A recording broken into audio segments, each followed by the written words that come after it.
In this video, I'll be showing you how you can invite your friends in Ready or Not.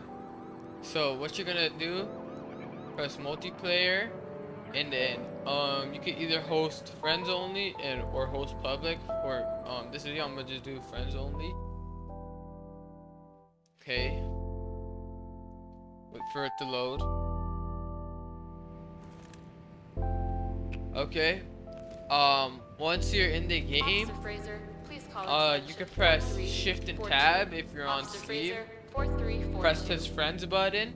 As you see, my friends are online. You can press right click and you can press invite the game right here. Okay.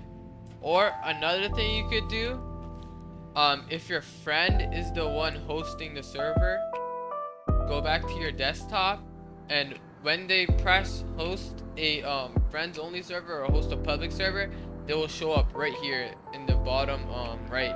And you can just click on their name and you will join them. And yeah, that's just it. I'll see you guys in another video. Bye.